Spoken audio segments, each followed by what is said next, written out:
బంగ్లాదేశ్లో కీలక రాజకీయాలు పరిణామాలు చోటు చేసుకుంటూ ఉన్నాయి.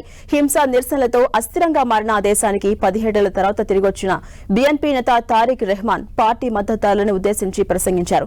మెరుగైన బంగ్లాదేశ్ ను నిర్మించుకునేందుకు తమ వద్ద ప్లాన్ ఉందని వెల్లడించారు. కలిసికట్టుగా దాన్ని నిర్మించుకుందామని పిలుపునిచ్చారు. ఈ సందర్భంగా తన తల్లి మాజీ ప్రధాని ఖలీదా జియా అనారోగ్యం గురించి ప్రస్తావించారు. 1971లో ఒకసారి, మళ్లీ 2024 జులైలో మరోసారి స్వాతంత్ర్యాన్ని సాధించుకున్నామని తెలిపారు తారిక్ రెహమాన్. మెరుగైన బంగ్లాదేశ్ నిర్మించుకునేందుకు, శాంతిని తీసుకొచ్చేందుకు బీఎన్పీ అవిశ్రాంతంగా పనిచేస్తుందని చెప్పారు. ఈ ప్రయాణంలో అన్ని వర్గాలను కలుపుకొని వెళ్తా అన్నారు.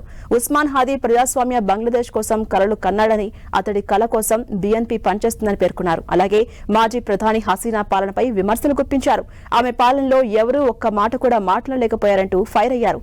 ఇన్నేళ్ల తర్వాత స్వదేశానికి వచ్చిన ఆయన్ను పార్టీ కార్యకర్తలు చుట్టుముట్టారు. భారీగా మద్దతుదారులు రావడంతో భద్రతా సిబ్బంది ఇబ్బందులు పడాల్సి వచ్చింది. ఇదిలా ఉంటే ప్రస్తుతం ఢాకాలో చికిత్స కొనసాగుతున్న తన తల్లి ఖలీదా జియా గురించి మాట్లాడుతూ తన మనసంతా ఆమె వద్దే ఉందని చెప్పారు. ఈ ప్రసంగం అనంతరం తన తల్లిని చూసేందుకు ఆసుపత్రికి వెళ్లారు రెహమాన్. ఇక మెరుగైన బంగ్లాదేశ్ నిర్మించుకునేందుకు తమ దగ్గర ప్లాన్ ఉందని బీఎన్పీ తారిక్ రెహమాన్ తెలిపారు. కలిసికట్టుగా బంగ్లాదేశ్ ను మరింతగా పటిష్టంగా నిర్మించుకుందామని పిలుపునిచ్చారు.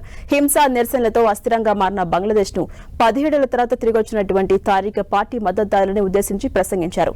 1971లో ఒకసారి, మళ్లీ 2024లో జులైలో మరోసారి స్వాతంత్ర్యాన్ని సాధించుకున్నామని తారిక్ చెప్పారు. మెరుగైన బంగ్లాదేశ్ నిర్మించుకునేందుకు, శాంతిని తీసుకొచ్చేందుకు బీఎన్పీ విశ్రాంతి లేకుండా పనిచేస్తుందని పేర్కొన్నారు.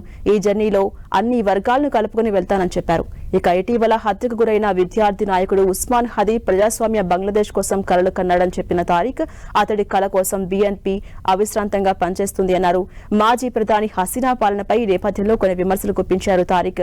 ఆమె పాలనలో ఎవరూ ఒక్క మాట కూడా మాట్లాడలేకపోయారని ఆగ్రహాన్ని వ్యక్తం చేశారు. ఇన్నేళ్ల తర్వాత స్వదేశానికి వచ్చినటువంటి ఆయన్ను అటు పార్టీ కార్యకర్తలు చుట్టుముట్టారు. భారీగా మద్దతుదారులు తరలి వచ్చారు.